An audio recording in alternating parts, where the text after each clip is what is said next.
Bonjour à tous, je vous retrouve pour la correction de la vidéo de la semaine passée qui était un tutoriel de la compréhension orale, section C, avec les opinions de 3 personnes sur un sujet donné. Le sujet était le suivant. Même de nos jours, la télévision tient encore une place importante dans bon nombre de foyers français.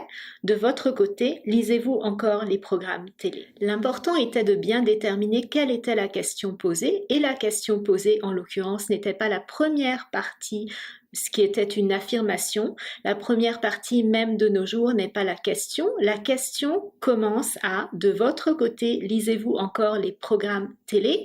Et il s'agissait de la fréquence, de déterminer la fréquence à laquelle la personne lit les fameux programmes télé. Les choix de réponse étaient les suivants. A. Lit les programmes télé très fréquemment. B. Ne s'adonne jamais à cette activité. C. Les lit quelquefois. Et D. Ne se prononce pas. Au niveau des fréquences, le premier était lit très fréquemment. On peut s'approcher des 100%. B. Ne s'adonne jamais. Jamais, c'est 0%. Ne lit jamais les programmes télé. C. Les lit quelquefois de temps en temps. Et D. Ne se prononce pas, parle d'autre chose. En tout cas, pas des programmes télé ou ne répond pas à cette question. Nous allons maintenant écouter la personne numéro 1. Je fais très attention à ce que je regarde. Je lis systématiquement les critiques avant. Bref, je m'informe. Regarder une émission qui ne présente aucun intérêt est pour moi une pure perte de temps. Il y a tellement d'autres choses intéressantes à faire. L'adverbe suggéré était lit systématiquement les programmes télé. Systématiquement, les lit toujours ou les lit très fréquemment. La bonne réponse était A. Personne 2. Je suis accro, c'est presque une drogue. Ma télé est allumée en permanence. Même si je fais autre chose, c'est un bruit de fond dont j'ai besoin.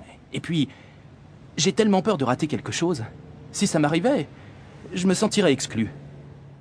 La télévision de cette personne est allumée en permanence. La télévision, il s'agit bien de la machine, de l'objet télévision.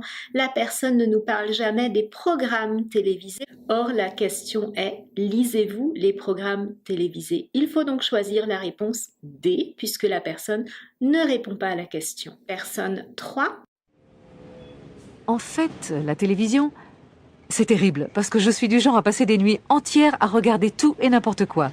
Du coup, je refuse d'en acheter une, et quand j'ai vraiment envie d'une soirée télé, je vais chez une copine. La personne parle de son rapport à la télévision, regarder tout et n'importe quoi. Encore une fois, la personne ne répond pas à la question « Lisez-vous les programmes télé ?» Il fallait donc répondre la réponse D. Pour résumer, le piège le plus évident est que la personne ne réponde pas à la question posée. En l'occurrence, c'est le cas des personnes 2 et 3 qui parlent de leur rapport à la télévision, à l'objet télévisé et pas du tout à la fréquence de lecture des programmes télévisés. Merci à vous de nous suivre. Si vous aimez notre contenu, n'hésitez pas à souscrire. À bientôt.